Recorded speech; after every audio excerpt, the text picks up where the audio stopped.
la conscience collective. Et puis ces jours-ci, après le changement de l'été, on a vu des personnalités, des militants sortis du placard. Ils étaient l'étoile d'araignée sur leurs vêtements Mazalom et Bano, et ils sont là en train de dire il faut l'intervention de l'ONU, il faut l'intervention de Macron. Et vous voulez que Macron intervienne parce qu'on nous réprime. Mais Macron est les manifestants.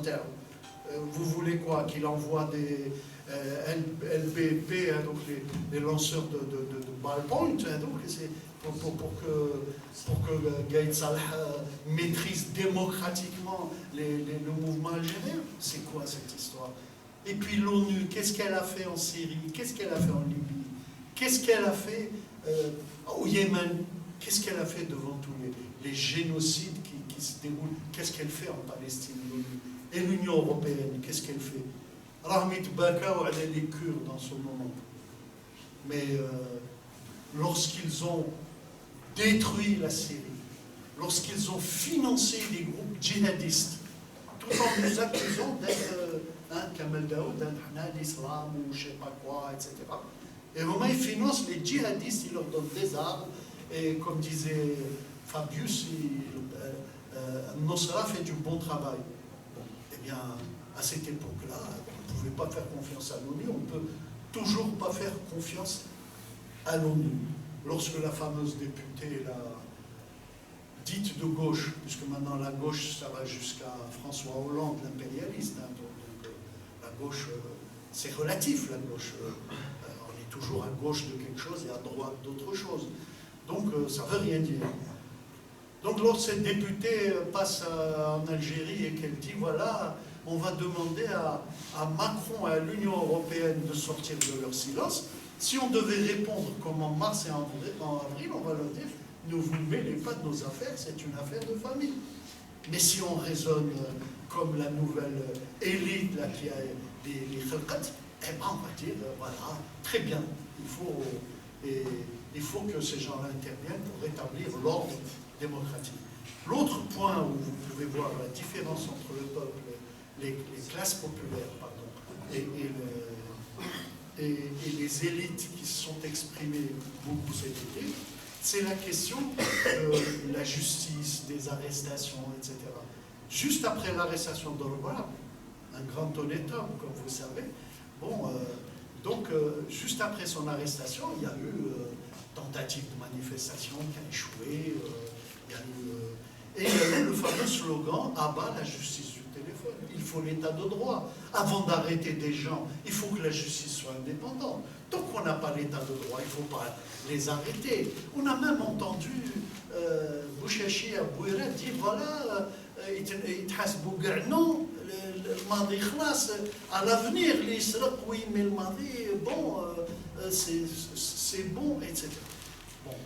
Et que disaient les gens? Les gens, ils réagissaient autrement. La liesse populaire qu'il y avait au moment de l'arrestation de Ouyahia, eh bien, elle s'est reproduite à des tas d'occasions. Et les gens, ils ne disaient pas la justice du téléphone. Ils disaient « Outliba Oukta » ou « Hadak » ou « Djum'i Hadak ». C'est comme ça que les gens s'exprimaient. C'est une justice injuste, comme toutes les justices bourgeoises d'ailleurs, hein, vous le savez.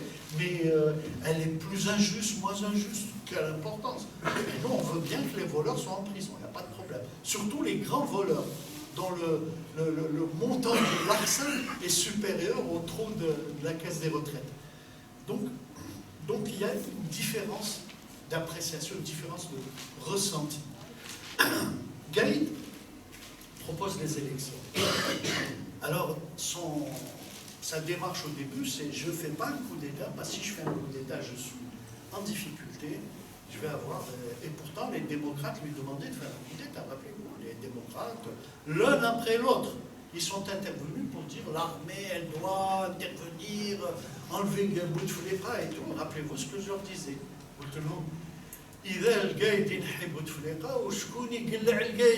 Rappelez-vous, c'est enregistré, c'est dans les vidéos, et ben voilà, nous en sommes là. Et donc, je ne fais pas de coup d'État pour éviter une pression de l'impérialisme, pour éviter que l'impérialisme prenne prétexte de ça, Mais je ne sais pas pour obtenir la loi sur les hydrocarbures, mais pour contrôler de manière encore plus intime le pouvoir politique. Le problème, c'est respecte-t-il la Constitution? Ben non. L'article 55, par exemple, lui interdit de nous empêcher d'aller à Alger le vendredi, ou d'aller ailleurs. Hein. Or là, il viole la Constitution tous les vendredis en bloquant Alger. Il viole l'article 28 tous les jours, et notamment tous les mardis, en prenant la parole sur des questions politiques. L'article 28 qui définit les missions et attributions de l'armée, il n'est pas question qu'il donne des instructions à Ben Salah ou à la justice. Ce n'est pas prévu, ce n'est pas écrit dans la Constitution. Donc, le respect de la Constitution, c'est juste... donc c'est devenu qu'un habillage. En fait, nous, qu'est-ce qu'on reproche à ces élections? On reproche à ces élections qu'elles sont déloyales. Elles sont déloyales, puisqu'il n'y a pas de liberté de faire des conférences à Mostaganem ou à Tiaret. Il n'y a pas de liberté de s'exprimer librement et d'exprimer une opinion. On se fait arrêter, même sans l'exprimer, simplement parce que peut-être on en exprimerait une. Il n'y a pas de liberté de créer des partis, des associations, etc., sans agrément, etc., etc. Donc, comment dire qu'on consulte le peuple librement? Le peuple n'est pas libre. Deuxièmement, au niveau de l'information, jamais, depuis les 88, jamais les médias n'ont été aussi contrôlés. Les chaînes publiques et privées servent à la propagande. Il y a la chaîne 3 qui sauve l'honneur un petit peu. Bon, le cas de Magharibiya mérite qu'on s'y attarde. On a eu déjà ça dans le passé. On a eu Jazeera qui, pour reprendre une formule d'un livre sur le monde, qui disait la vérité pendant un certain temps pour pouvoir mentir utilement lorsque ça a été nécessaire, lorsqu'il a fallu faire croire qu'il y avait une révolution populaire en Libye et couvrir le crime de l'OTAN qui a détruit la Libye. Et bien, Al Jazeera, c'est la même chose. Je veux dire, avec l'argent du même Qatar qui a financé le Jazeera, avec le fils d'Abbasi Madani et tout, que voulez-vous qu'on ait?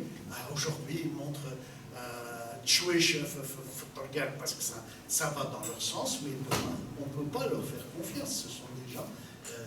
Mais d'un autre côté, on n'a pas la liberté de s'exprimer librement par ailleurs, et donc, il n'y a pas de vote libre. Il n'y a pas d'élection loyale dans ces cas-là. La fraude. La commission indépendante a été désignée par le pouvoir. Où est l'indépendance de cette commission indépendante? Charfi, ex-ministre de la Justice, ex-soutien des mandats de Bouteflika, c'est lui le président. Qui l'a désigné? Bon, comment voulez-vous qu'on dise que la commission est indépendante? Deuxièmement, elle ne serait pas plus indépendante si on désignait Bouchaché. On va vous dire, Bouchaché, il a une couleur. Je dirigerai la commission indépendante. Elle ne serait pas plus indépendante. Je ne sais pas si vous voyez. Je ne suis pas incolore. J'ai une opinion dans la vie, etc., etc. Donc, de la même manière, la fraude, c'est par exemple les signatures. J'ai appris que Zerdaud a pris rendez-vous pour déposer son dossier. Il a fait comment pour rassembler soit 50 000 signatures? Est-ce que quelqu'un a vu quelqu'un qui a vu quelqu'un signer un formulaire pour un candidat à la présidence? Non. Bien sûr, pas à Ocas, mais pas à Al-Bayad et pas à Mskas, c'est pas vrai, ça n'existe pas. Donc,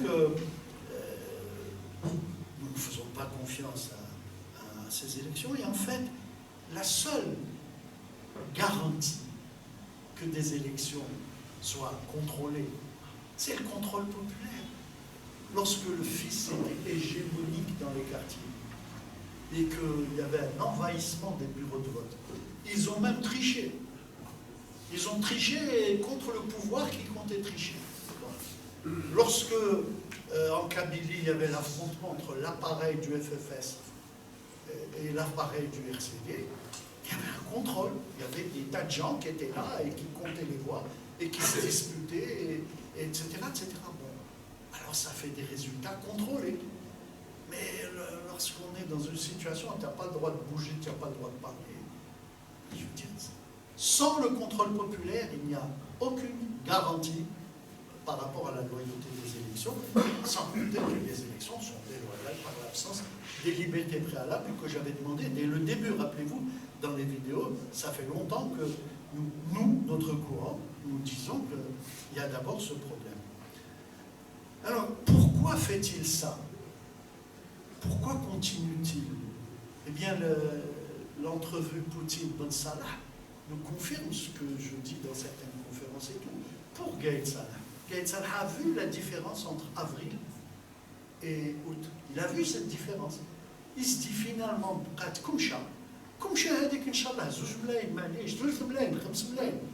les Algériens sont 43 millions. Il espère gagner la majorité silencieuse, comme on dit d'habitude, comme disent les pouvoirs d'habitude quand ils veulent parler des gens qui ne bougent pas. Et si vous interrogez vraiment, même en Kabylie, les gens dans les villages, dans les quartiers, etc., vous verrez qu'un certain nombre de gens se disent, écoute, on vote, ou comme ça, on sort de l'inconnu, etc. Ça existe. C'est quelque chose qui existe. Le calcul de Gaïd Salah et de Ben Salah, donc Ben Salah nous confirme que c'est ça le calcul, ils se disent, voilà, ils sont petits. Et pour nous rendre encore plus petits, ceux qui manifestent, eh bien, ils ont inventé l'opération Drapeau à Nazir, l'opération envahissement de la capitale, et toute une série d'opérations qui sont destinées à diminuer le mouvement. Alors, par exemple, lorsqu'ils ont interdit le drapeau à Nazir, on a eu des commentaires d'une idiotie sans limite, qui disaient « Ouais, les Bédouins qui boivent de la peste de Chamel, ils veulent nous interdire, et les arabo-islamiques et tout. » Donc, ils ont aidé Gaïd Salah à diviser entre la région qu'ils voulaient isoler parce qu'elle se mobilisait différemment et le reste des régions. C'est des choses qui blessent et cette blessure reste et ça fait des différences de comportement à travers le pays par rapport à certaines questions politiques. Donc, il a essayé de nous affaiblir, de nous diviser de différentes manières. En arrêtant des gens, un peu n'importe comment, en interdisant telle rue, telle autre, etc., le calcul est différent. Le calcul consiste à un sentiment d'impuissance. Il s'agit de développer au niveau des gens, des manifestants, un sentiment d'impuissance. Imaginez le moment où le bled et le moment où il dit et on dit oui, les arrêtes, ils sont pas bien, ils sont méchants et tout, et on passe notre chemin. On a développé une certitude, c'est celle qu'on n'est pas capable d'empêcher ces arrestations, et donc on est plus du gibier que des acteurs. En général, on change de rue parce qu'on n'a pas décidé la guerre et qu'il faudrait, pour affronter le Béri ou Saïqa, il faudrait autre chose que Selmiya qui correspond à un certain type de lutte. Bien. En face, donc, il y a des propositions qui sont faites. La proposition, par exemple, de la transition. Alors, évidemment, je dis, c'est quelque chose qui est devenu très important cet été dans les manifs et tout, même si ce n'est pas crié par tout le monde, hein, ce n'est pas dans les slogans, mais disons, c'est plus sensible et c'est partagé par beaucoup de monde. Et ce qui est curieux, c'est que les modernistes et les conservateurs, hein, les islamistes et les anti-islamistes virulents et radicateurs sont d'accord. Il faut une transition avec Ba'd Shakhsiyat, pour reprendre la formule consacrée. C'est d'une absurdité antidémocratique évidente. Bon, d'abord, le mot transition.